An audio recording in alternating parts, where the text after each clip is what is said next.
Good morning, everybody. Good morning. My name is Michelle, and I am the project lead with the Great Lakes program at the Toronto Zoo. Welcome to this very exciting January edition of our Water Wednesday program. A little bit belated this month, but absolutely worth the wait, because today we're going to be having a conversation with Dr. Karen Murchie, who is the head of freshwater research at the Shed Aquarium in Chicago. So we're really excited about this episode, very excited to have you with us. I'm going to go ahead and invite Dr. Murchie to the conversation. So bear with me for just one moment.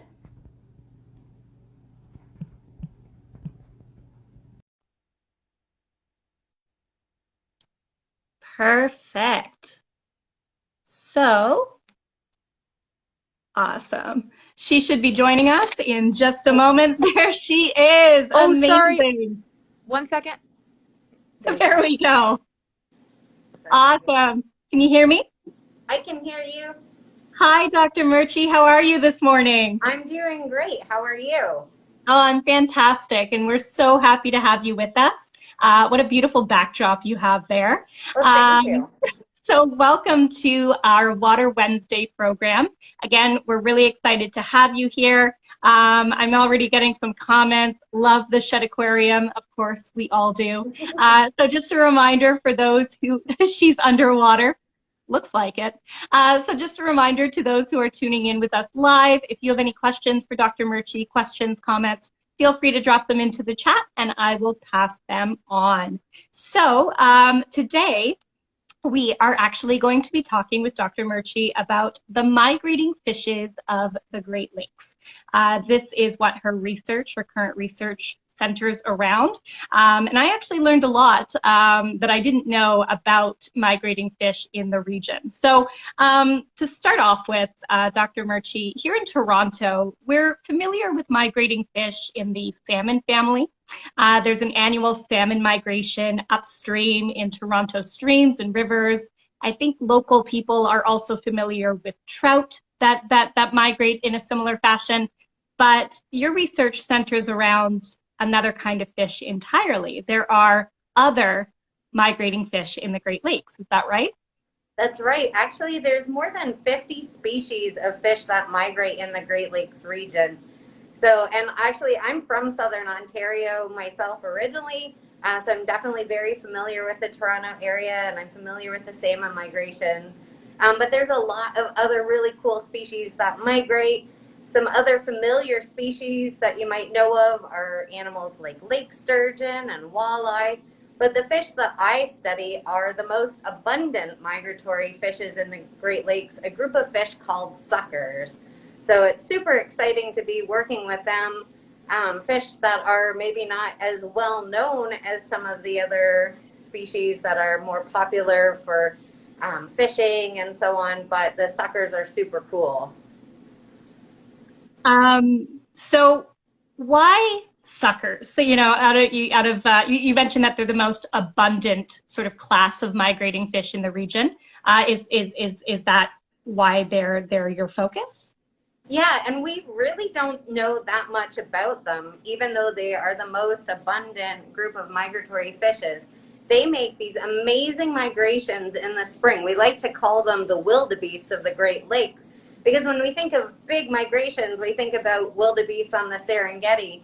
And what the suckers are doing in the springtime, when the temperature and flow of rivers is just right, they say, hey, it's time to move into creeks and rivers, and it's time to spawn or reproduce in there. So they all start moving into the tributaries, the creeks or stream, in which they were born to be able to reproduce. And that reproduction is super important for sustaining their populations, which is really great because suckers are a very popular food source for a lot of other Great Lakes fishes. And some birds like to eat them too, like osprey and eagles. And when the suckers are in there, aside from being able to reproduce, they're actually adding a lot of nutrients into the creeks.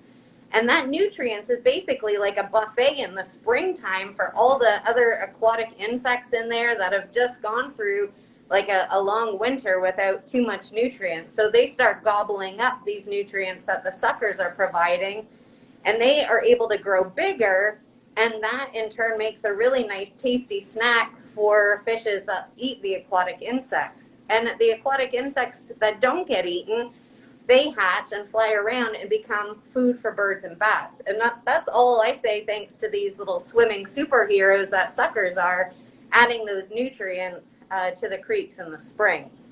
So we really want to be able to understand more about sucker migrations because they have such an important ecological role, but we really haven't paid too much attention to them as far as gaining more information on their science. How could climate change be affecting the timing of when suckers show up in the creeks to reproduce? And how could that affect all the other organisms that rely on them?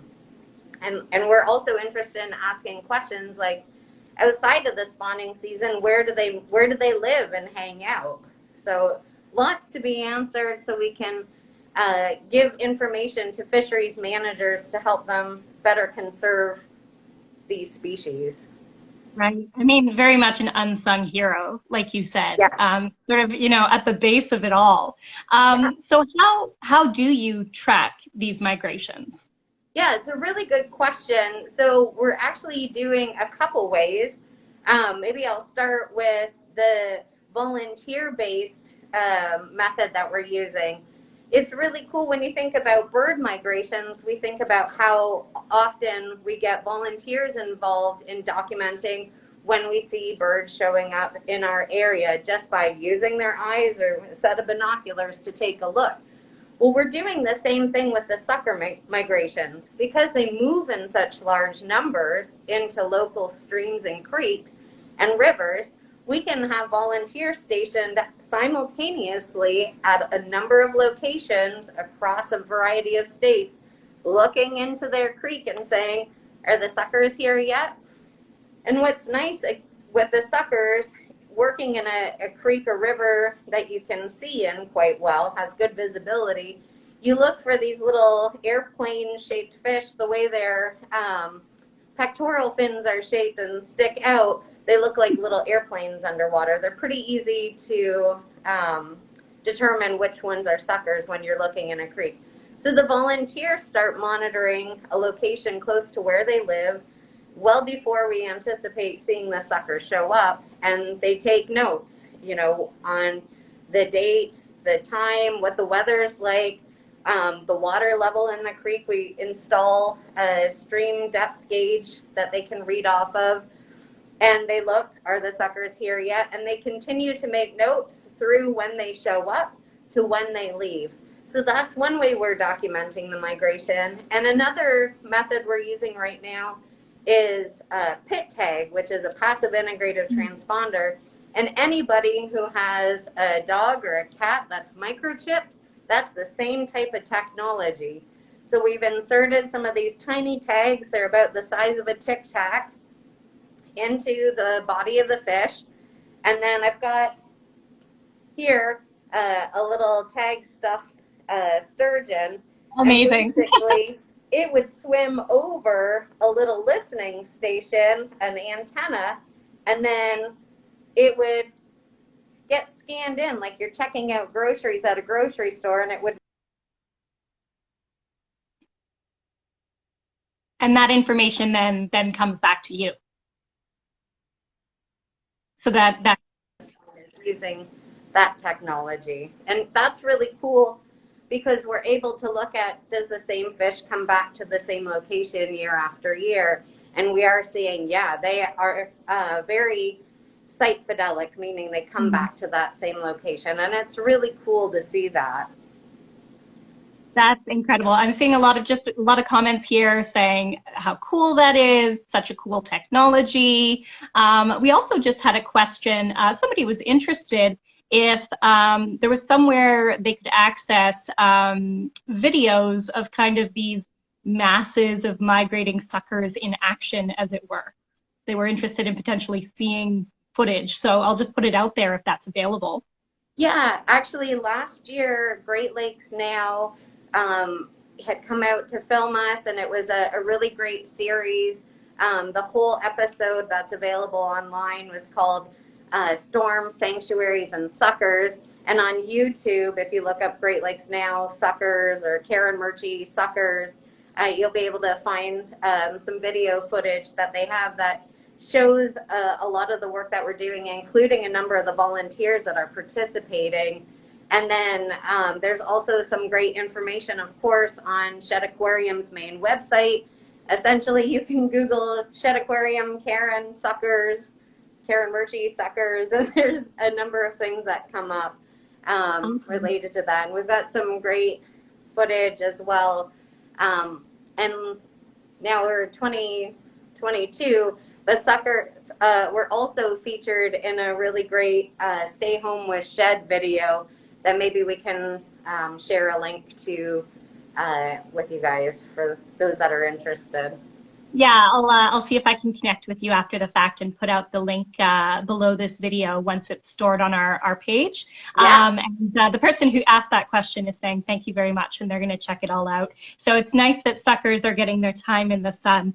Yes. So coming sort of back to the ways in which you track these migrations, why the reliance on volunteers? Why the reliance on the public to contribute to your data? Absolutely. Well, there's a number of reasons. And so one of them is there's one of me, but there's a huge potential for a very large network of volunteers. So I can only right now be in one place at a time. And so by having this large citizen science network, what that allows us to do is have people, like I said, simultaneously at a number of locations across multiple states looking to see what's happening. And that data collection is not only great from being able to monitor a lot of sites at the same time, but if you see somebody peering into a creek and you're walking by with your dog or just out for a stroll yourself, you're going to go, hey, what are you looking at? And so then we get this great opportunity for the volunteers to connect with somebody else and say, oh, I'm taking part in Shed Aquarium's sucker migration study. And they'll be like, suckers? Why suckers? So it becomes a great opportunity for a dialogue where the volunteer can share the story of, well, why suckers are so important, why we're monitoring their migrations, and they can have this great dialogue back and forth. So we're really also creating ambassadors, not only for suckers, but for other migratory fishes that make movements. So people can understand how important it is to have basically connected waterways so the fish can get to where they want to go to be able to carry out their reproductions and other life history strategies. So it's really cool. And I learned so much from the volunteers themselves. They get to see the change over a course of 4 or 6 weeks of other fish that are coming in, the leaves starting to bud out and show up on the trees. And it's just beautiful. I love that connection so much. It's so important with freshwater fishes and our Great Lakes to get people involved, to care. And it's definitely nice to have the volunteers be able to share that message. And they're so enthusiastic and wonderful. That's amazing. Like I'm seeing again some comments in the chat here just about, the power of citizen science, of community science. It's like having hundreds of Dr. Murchies, sharing that message. I love it. And, that's something that we're really trying to capitalize on at the zoo as well, relying on volunteers and members of the public to contribute to our own data. So you mentioned the idea of sort of free waterways. So what are the barriers to this kind of epic migration? Well, most of the time when we think about barriers for fish migration in any waterway, we think of something like a very large dam, which is across a river, right? That is absolutely a barrier for migration, but even more so across all the Great Lakes, wherever you have a smaller waterway, like a stream or a creek that you're not going to build a bridge over for cars to pass, we have culverts, which are most often corrugated steel pipes that run under a two-lane road that allow cars to drive over and the stream to go under.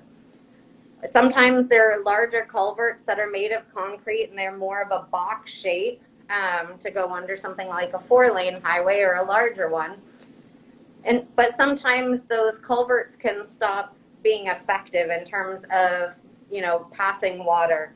If you think of what happens in the spring, if we've had a lot of snow and it starts to melt all at once and we get rain, all of a sudden a more quiet creek turns into like this rushing torrent, right? And so depending on the size of the culvert, if it's smaller, you can think about like blowing water through a straw and shooting it out faster. Over time downstream, you can have the water erode away at the sediment and start to create more of a waterfall from like where the culvert normally would be. Now you've got a scour underneath of the sediment pushing it away. And if you're a fish trying to swim upstream and you encounter a tiny waterfall, that might not be a problem as long as there's good water depth and you can, swim and maybe jump up into the culvert. But a bigger drop could be a challenge. And we got to remember, not all fish are equal swimmers. If you think of the fish like trout, they have a nice super forked tail that makes them really good at swimming. But some of the tiny little minnows, they're maybe not as good as swimmers. So they might not be able to get upstream to where they want to go. So again, a lot of times we think about dams and the challenges that they have, but even more plentiful around the Great Lakes are these culverts. So we just want to make sure that the culverts are passable for fish. Yeah, I just thought, a very succinct comment here in the chat that the culverts are designed for the flow of water, not the flow of fish. And I guess that about sums it up. So I guess I'm going to invite those who are tuning in live. If you have any questions for Dr. Murchie, please do drop them into the chat. But for those who are watching, who are perhaps interested in contributing to your research, even those of us here in Ontario, what is the best way to do that? How can we get involved? Yeah, an absolute way of being able to participate in this program or tracking the movements of any fish that you see, you can use Shed's Great Lakes Fish Finder app, which is a free app that's available to use on both iPhone and Android. You can go to your app store to download it. It's a project that we created to get people more involved in documenting Great Lakes fishes. It's a project that's nested under the iNaturalist platform, which is widely used across the world to document all sorts of taxa, from bugs to birds to trees. But one big gap in data collection under iNaturalist are for fishes. So we wanted to have this project where people could have an easier route to documenting the fish that we see in the Great Lakes. So what you can do is use that, log your sucker sighting through taking a picture and saying where, and share that information.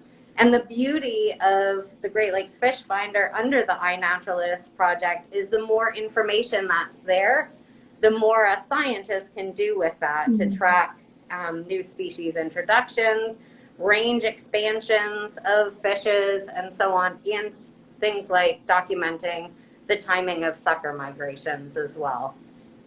Right, like the individual person and their sighting is contributing to this much larger picture. So that's absolutely really exciting. So I'm getting some questions here about Shed Aquarium and the animals that you can find there. So I would definitely direct you back to Shed's Instagram page and their website. There's a full list of all of the animals that they have in their fantastic collection. And just to double check, the name of the app is the Great Lakes Fish Finder.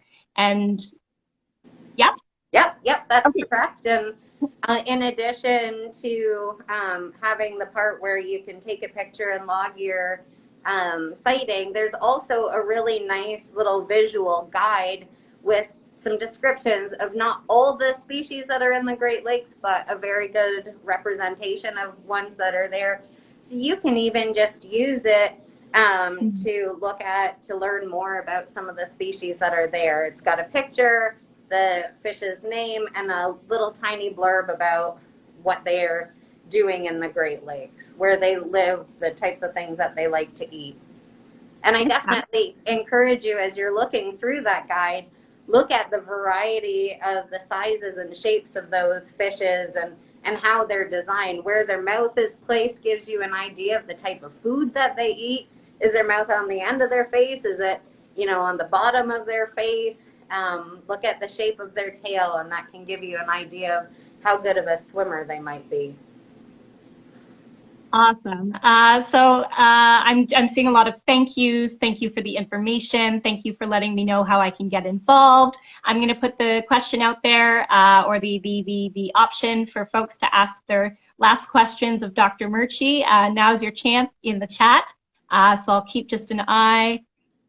Yeah, and I'll say too, if you're interested in following along with this program in particular, I post through Shed's Research Twitter. It's at Shed Research. And if you follow along there, you can get some pictures and videos that I post of the work that I'm doing kind of in real time, if you will, to stay tuned to that story. And you can see the other types of great research that we're doing at Shed in our Great Lakes region as well. It's just incredible. Like I said, we're big fans. We're big fans here at the Toronto Zoo. What I'll do as well is I will, after the fact, drop some links to some of the videos and programs you were mentioning. I'll drop a link to where folks can download the Fish Finder app for themselves. I don't see any other questions at the moment, but please do follow Dr. Murchie over on Twitter at shed_research. You can follow the aquarium on Instagram, on TikTok, across all platforms, actually. They're up to some really exciting research. And Dr. Murchie, we are just so grateful to have had you with us this morning. This is just really exciting stuff. I'm glad that we could highlight an unspoken hero of the Great Lakes. Thank you so much for making the time. Yeah, thank you so much for having me. And I'm glad even more people get a chance to be suckers for suckers. So thank you so much. Love it. All right. Thank you so much. Have a great day. You too. Thanks for joining, everyone. Goodbye. Bye.